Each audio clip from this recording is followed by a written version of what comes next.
to go with 5, 4, 3, 2, 1. The NFL draft is right around the corner. Mel Kiper. ESPN, the worldwide leader in sports for more than 4 decades.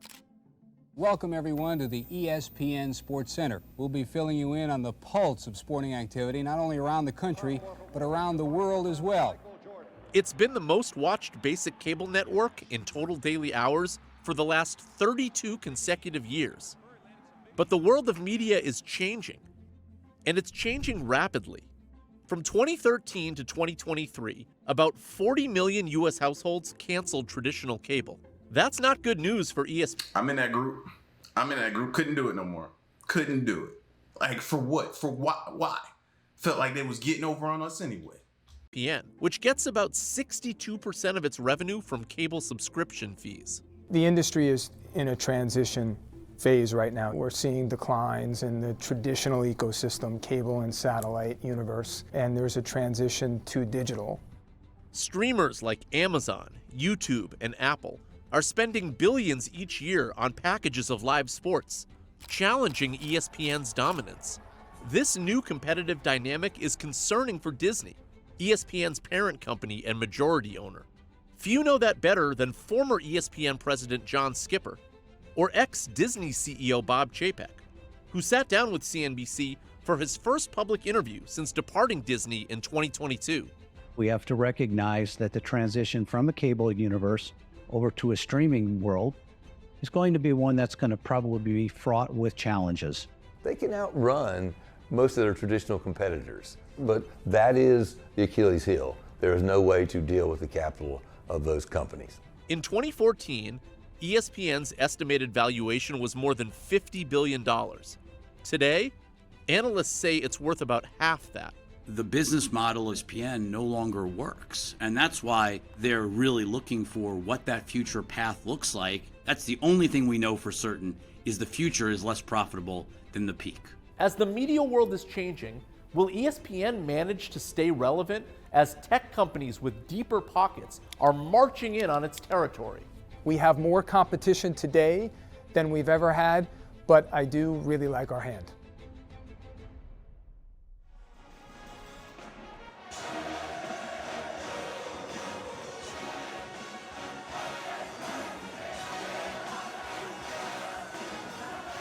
We're here in Baton Rouge, Louisiana, a huge women's basketball game today. Number 1 South Carolina against number 9 LSU.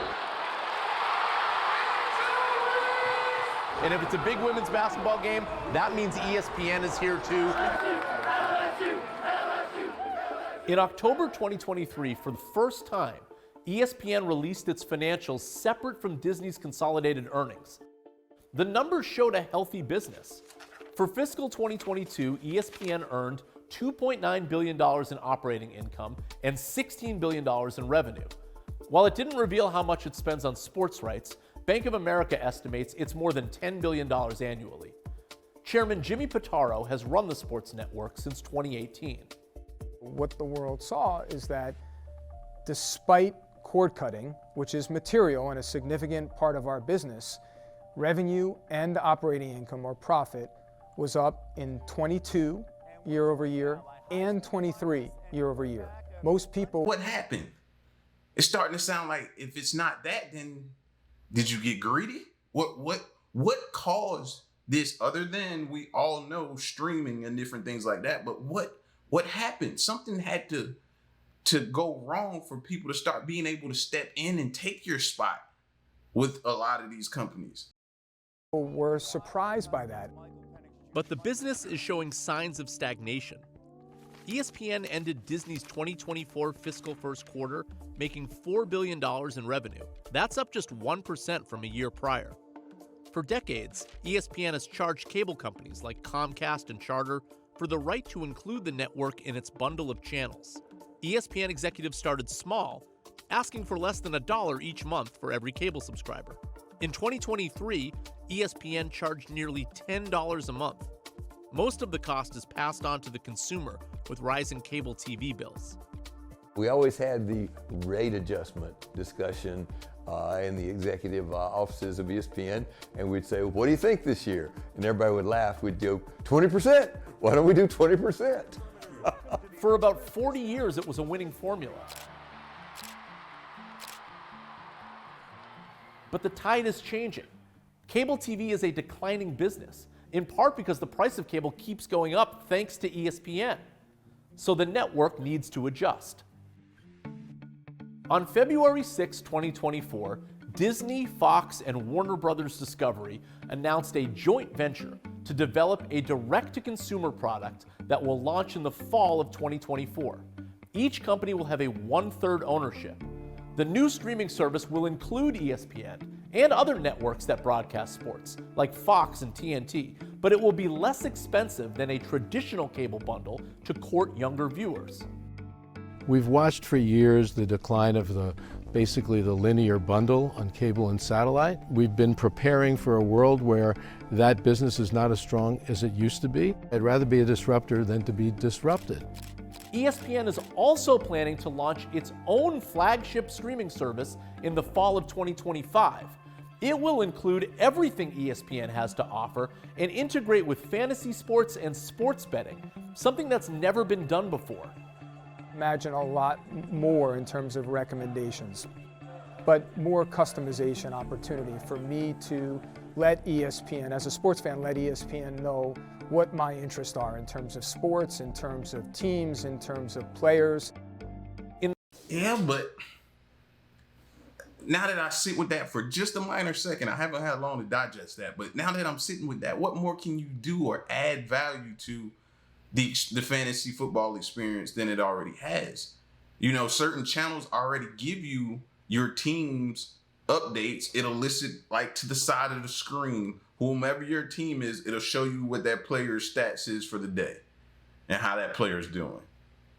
I get it on my TV, and the only thing I have is YouTube TV and a few other streaming things. Like I think I have Prime,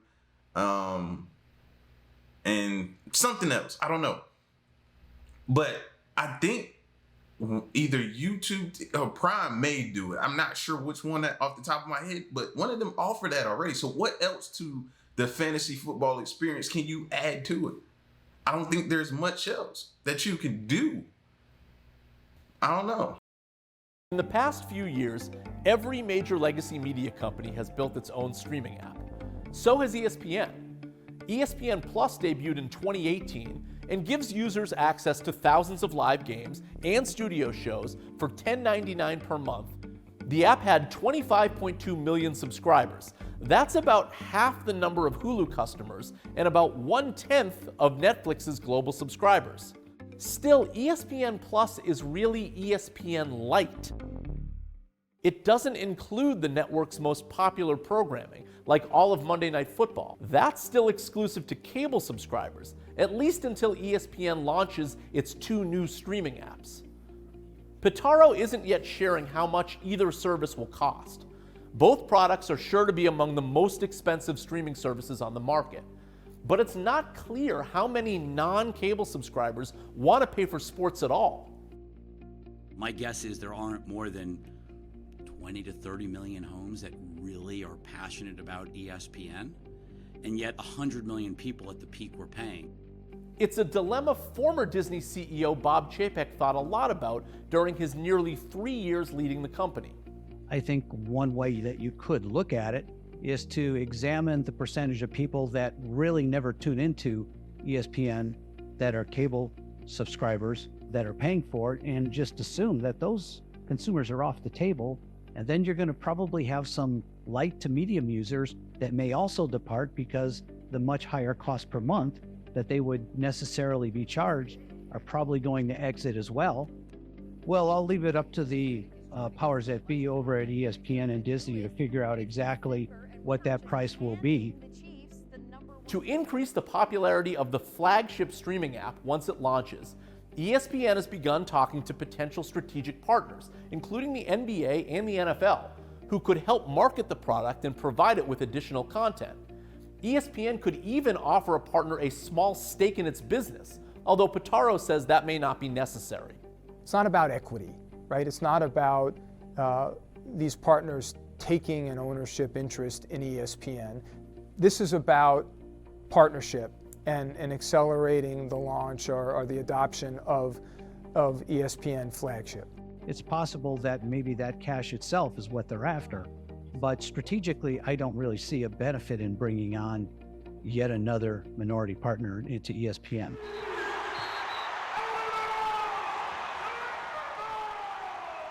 This just sounds like more layoffs and firings are to come. So this should be a wake-up call for people who are employed or currently employed with ESPN. Like, I don't think anybody's safe at this point. More cash will help ESPN keep paying for the most popular live sports. While cable subscriptions keep falling, traditional TV ratings for popular live sports are actually rising. No matter how the world of media changes, sports fans aren't going anywhere. 20 of the top 21 highest rated shows on television last year were NFL games. Only the Oscars broke the streak. This year's Super Bowl had more than 123 million viewers, the largest televised audience ever. NBA game viewership across ESPN and ABC was up 16% in 2023 from the year prior. The more people watch, the more advertising revenue increases. That leads to more media and tech companies bidding on rights, which drives the price of live sports packages to astronomical levels. The NBA is set to renew its media rights deal in 2024 and will likely ask for at least double the $24 billion it charged for its last 9-year contract. In March 2024, ESPN inked a deal for the exclusive rights to the college football playoffs through 2031 for $1.3 billion a year. Ratings in general for sports programming are up. If you look across NHL, NBA, NFL, it's amazing to witness. And I'm talking about linear ratings. And nothing is more expensive or popular than Monday Night Football. Giants offense graphic font too. Yeah, that'll be over 54. ESPN first bought the rights in 2006. The price, $1.1 billion per year. When the network renewed its deal 8 years later, it was paying the NFL $1.9 billion a year. And by 2021, the price tag for Monday Night Football and associated Saturday and playoff games had jumped to $2.7 billion a year. That is more money than any media outlet pays for any single package of games in any sport per year. And it's paid off. Monday Night Football has now y'all see why the players don't care about how they go at these owners about getting paid or getting more money. These owners are making bank. Do you hear these TV deals? You don't think the owners are seeing some of that revenue? Absolutely they are. So they're getting rich. So these players asking for money? No, I ain't mad at that at all. Get paid, bro, because they are. The most watched cable series in 15 of the last 18 years since ESPN has broadcast the games. And it's been number 1 for the last 7 years in a row. It's averaged 13 million viewers since 2006, outperforming nearly everything on television besides other NFL games. And ratings keep going up. The 2023 season was the most watched since ESPN obtained the rights, averaging more than 17.3 million viewers. In 2022, ESPN spent more than $150 million combined for 5 years to lock up play-by-play announcer Joe Buck and color commentator and former Dallas Cowboys quarterback Troy Aikman. I'm curious, Troy, from your perspective, growing up with ESPN in the background and you playing, were you and your teammates aware when you were on SportsCenter? You know, how big of a deal was ESPN? Well, it was a huge deal. Yeah, I mean, it was at the center of the universe for all athletes, not just NFL players, but NBA, MLB. It doesn't matter. So, and I don't think that's been lost over the years either. I'm curious, from your perspective as broadcasters, how your job has changed, if at all, as the technology has advanced and more people now are watching it on their phone or they're streaming it. I do think the sports fan, and in particular the football fan, is way more educated than she or he was back 30 years ago. And I think that forces then us to stay ahead of that. ESPN is preparing for younger audiences that consume content in new and different ways. Things like alternative broadcasts, like Manningcast, featuring brothers and former Super Bowl winning quarterbacks Peyton and Eli Manning. I ain't gonna lie, bro. Those joints be funny. Those be like Peyton Manning and Eli. I did not know that they would be that funny, you know, throughout their careers. You caught little snippets of it, but man, after their careers was over, they really dug in and leaned into them being funny. And it's grown. It's definitely grown on me. And that Manning cast is hilarious to me. You can't just broadcast the same way that you did 10, 20, 30 years ago. Just let the viewers choose between, you know, a traditional broadcast, which some people may prefer, but also this sort of more modern way to watch a game through the eyes of these two football legends. But programming innovations alone won't stop the macro trends that are changing the industry. To build a moat around competitors, former ESPN president John Skipper had a clear strategy: buy live rights and lock them up for as long as possible. We are going to make sure that we are so far ahead, have so many rights, that we'll never be able to be caught. And that's still true today, certainly for the traditional media businesses. ESPN currently has multi-year deals for Major League Baseball, the NBA, the WNBA, the Masters, UFC, Formula One, and many others.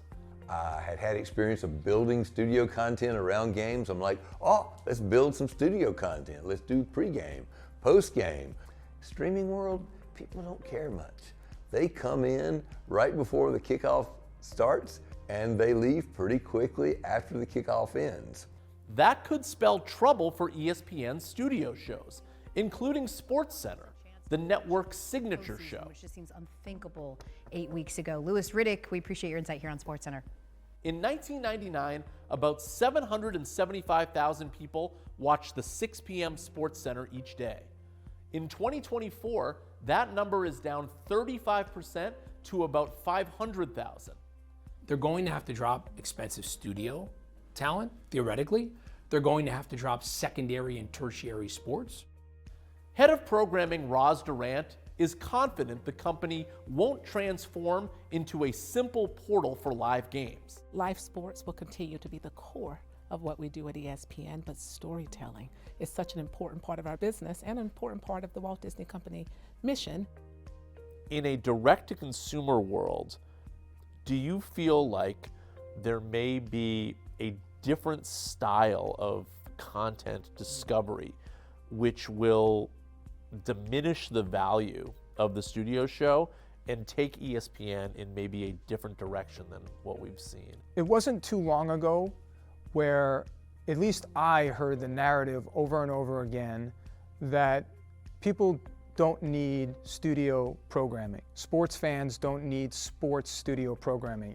Well, if you look at our studio programming today, it is pretty much across the board. Our daytime lineup is up and to the right.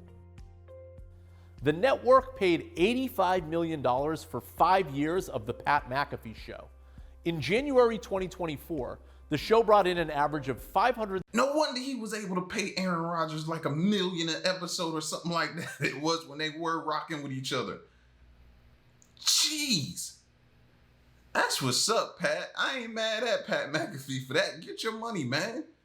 Jeez. 106,000 daily viewers across both YouTube Live and ESPN. That's up from about 382,000 average daily viewers in 2023 who were watching SportsCenter in the same time slot.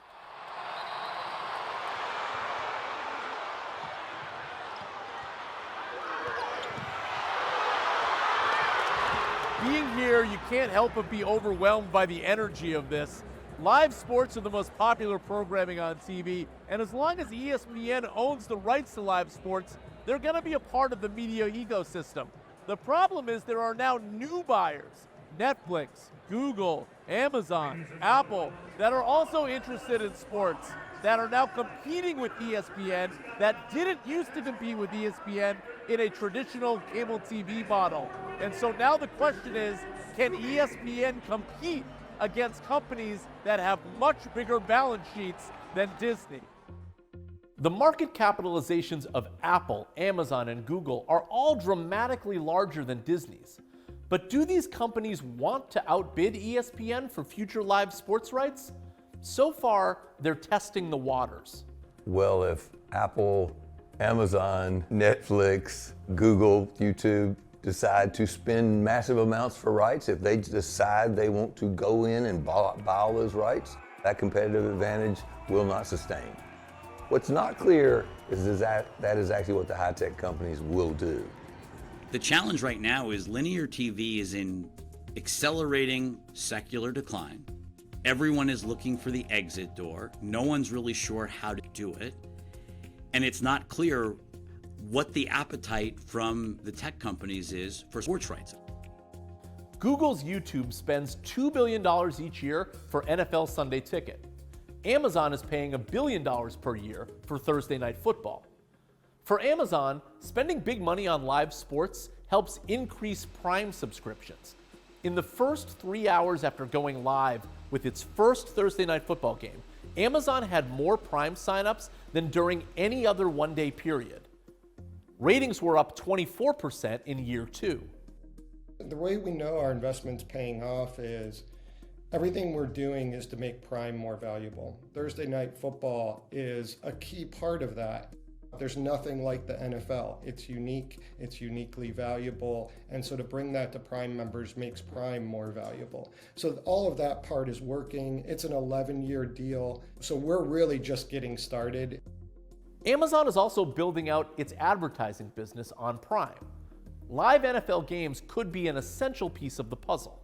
Amazon is uniquely positioned with our data and the fact that it's a connected experience. We know every single person who's watching, and they already have an account at Amazon. Whoa. What did you just see? See, that's the part of the privacy that you're infringing on that scares me. We know everything about, just the way he said that just came off real, like, creepy. Yeah, we know everything about the person that's watching. Maybe I'm the only one that caught that, but that was just a little bit weird. Yeah, look at him. We know every single person who's watching, and they already have an account at Amazon, they have billing on file, and they have one-day or same-day shipping with Prime. So you can imagine how all of that results in more conversion, more sales, and a better return on investment for advertisers. Prime Video will exclusively stream its first NFL playoff game in 2024. The company has also acquired local rights for Major League Baseball and the WNBA. To hedge against tech overrunning ESPN with cash, Bob Chapek believes ESPN can transform itself into a digital portal, a centralized location for all sports fans to find the games they want to watch, no matter what streaming service owns the rights. Sometimes I get confused as to where a game might or might not be. And it just seems incumbent upon the market leader in sports, as ESPN, that they've got an opportunity to simplify this. I mean, streaming is all about satisfying the customers with more personalized and more customized type experience. If anybody can play that role, it should be ESPN.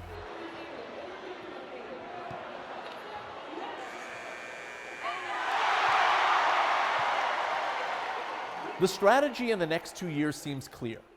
ESPN will debut new streaming offerings while managing the decline of cable TV. Disney CEO Bob Iger has repeatedly said he's committed to keeping ESPN a part of Disney. Sports stands very, very tall in terms of its ability to convene millions and millions of people all at once, and we want to stay in that business. But Wall Street realities are harsh. If ESPN's revenue starts declining with cable cancellations and streaming can't make up the difference, Disney may need to sell or spin off ESPN. In fact, some believe that's the real reason why Iger decided to publish the sports network's financials. If you were preparing to do that, one might assume that a separation of the business that you were going to spin would be a wise move so that you don't, mix oceans, as they say. I think ESPN and Disney have put themselves in a position to have optionality. I don't think anything definitively has been concluded, because time will tell. These big tech companies with all this capital, if one of them were to decide that they wanted to be the leader in sports, there's an obvious way to do that via ESPN. Who's buying these assets, and how do you, like, what's the bid? All of these legacy media companies, everybody theoretically wants to get out of linear TV, but at what price and to who? And so my guess is, as much as I think Disney shouldn't own ESPN in 5 years, my guess is they actually do. But if ESPN is spun or sold, Disney will lose the billions in cash the sports network generates each year. Absent their being able to extract a ton of cash from somebody who's just so excited about owning ESPN that they will overpay for it, it doesn't solve the cash problem.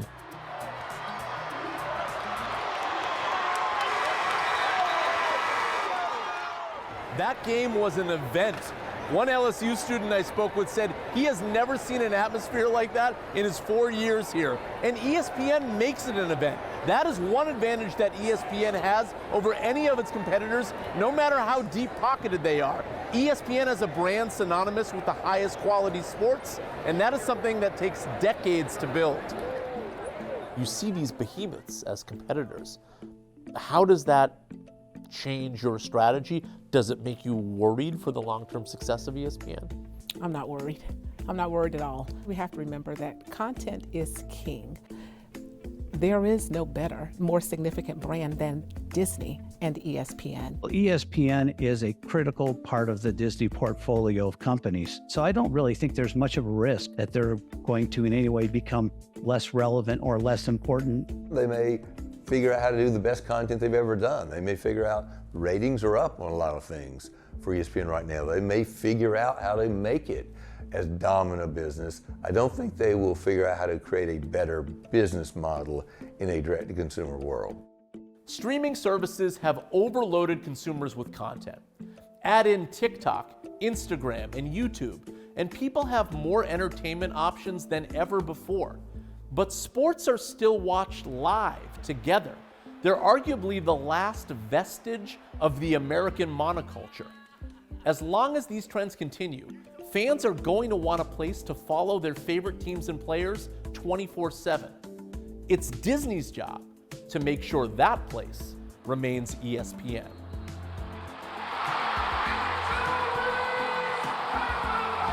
But name me what other shows there are besides Pat McAfee.